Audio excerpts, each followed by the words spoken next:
மருத்துவத்துறையில முழுமை பெற்ற மாவட்டமா நீலகிரி மாவட்டம் திகழ இன்று இந்த நிகழ்ச்சிக்கு வருவதற்கு முன்னால் உதகையில மருத்துவக் கல்லூரி மருத்துவமனை திறந்து வச்சுட்டு வந்திருக்கிறேன். கடந்த ஆட்சியில இது அறிவிச்சதோடு வேற எந்த பணியும் நடக்கல. நாம் ஆட்சிக்கு வந்து பொதுப்பணித்துறை அமைச்சர் ஏவா வேலு அவர்கள் அடிக்கடி இந்த மாவட்டத்துக்கு வந்து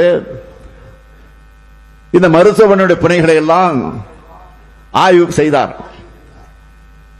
ஏன்னா மலைப்பகுதியில் இப்படி ஒரு மருத்துவமனை அமைக்கிறது லேசுப்பட்ட காரியம் இல்ல, சாதாரண காரியம் இல்ல. பல சவால்கள் நிறைஞ்சது.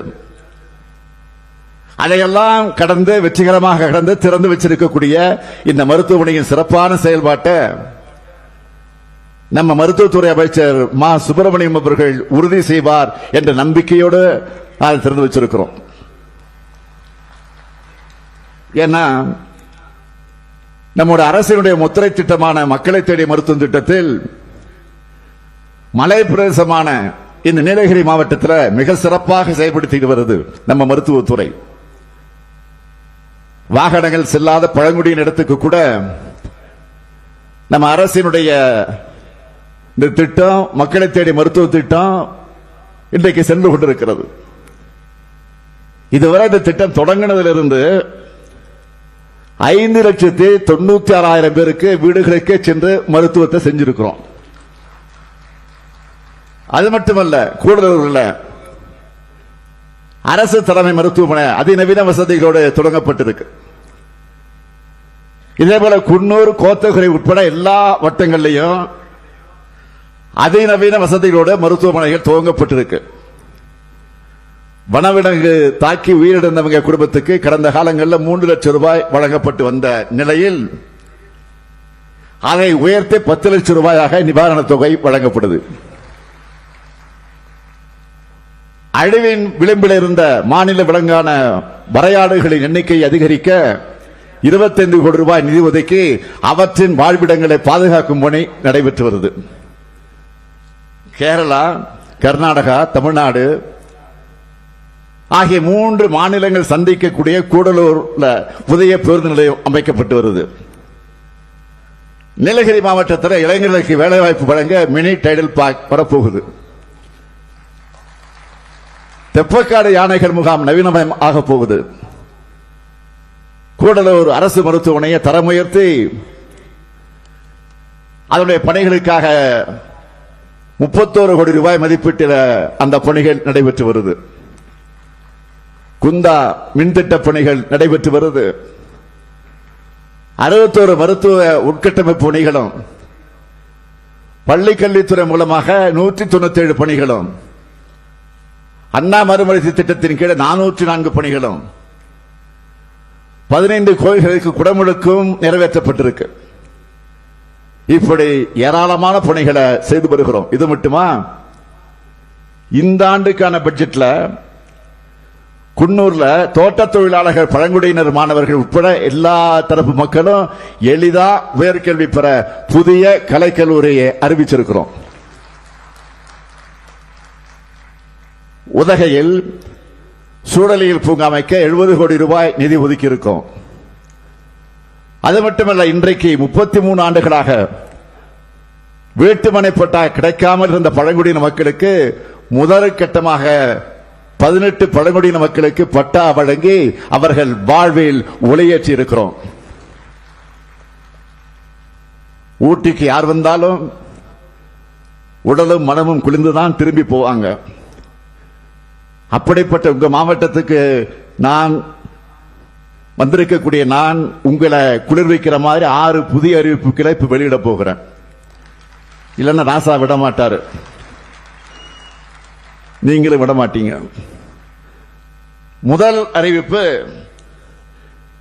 நீலகிரி மாவட்டத்தில் சொந்தமாக வீடு இல்லாத ஏழை எளிய மக்களுக்காக கூடலூர்ல 26 கோடி 6 லட்சம் ரூபாய் செலவில் 300 வீடுகள் கொண்ட புதிய கலைஞர் நகர் அமைக்கப்படும்.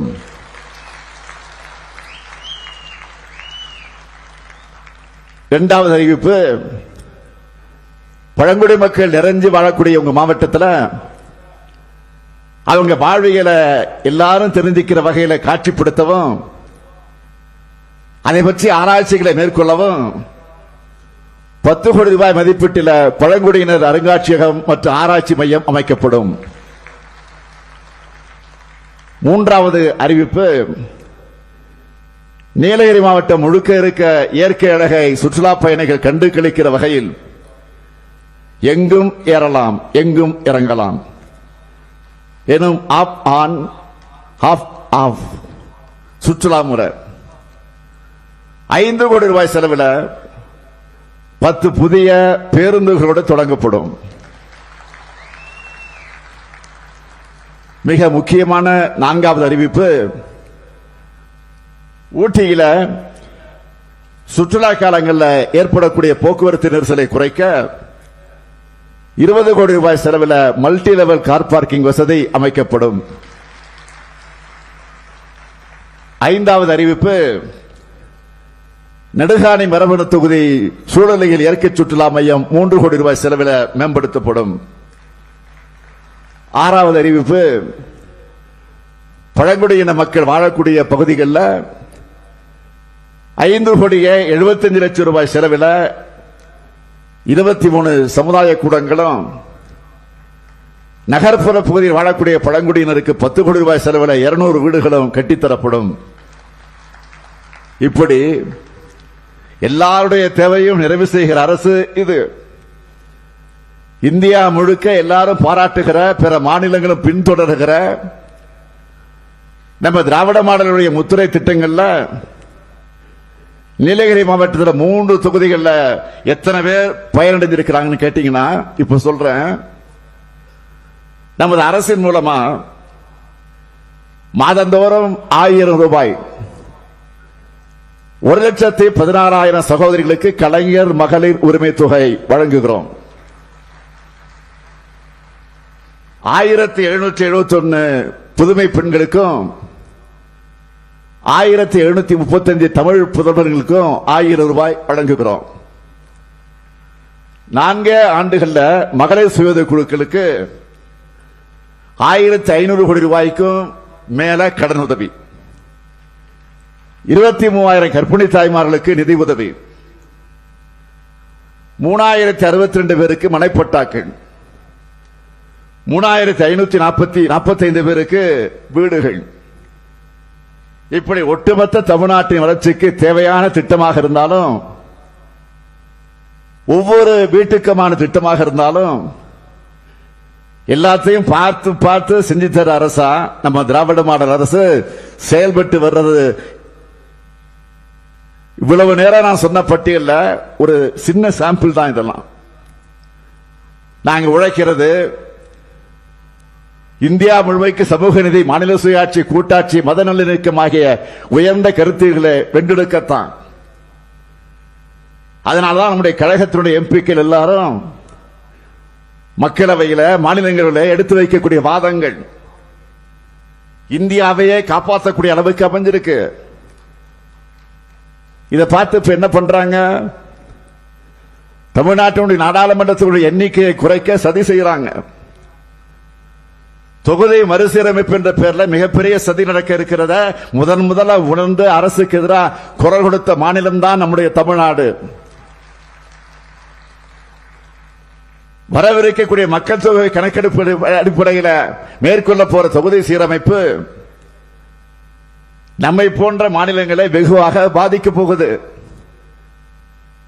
மக்கள் தொகையை பல்வேறு பல திட்டங்கள் மூலமா கட்டுப்படுத்தின நம்மை போன்ற மாநிலங்கள் நாடாளுமன்ற தொகுதியில் எண்ணிக்கையை பெரிய அளவில் இழக்க நேரிடும். இதே போல தென் மாநிலங்களும் தங்களுடைய தொகுதிகளை எண்ணிக்கையை இழப்பாங்க. உடனடியாக இது தொடர்பாக அனைத்து கட்சி கூட்டத்தில் கூட்டின அந்த கூட்டத்தில் எடுக்கப்பட்ட முடிவின்படி இதுபோல பாதிக்கப்படுகிற எல்லா மாநிலங்களையும் இணைச்சு சென்னையிலே ஒரு கூட்டம் கூட்டப்பட்டுச்சு. 7 மாநிலங்களை சார்ந்த 22 கட்சிகள் அந்த கூட்டத்தில் கலந்து கொண்டாங்க. அந்த கூட்டத்துடைய முடிவின்படி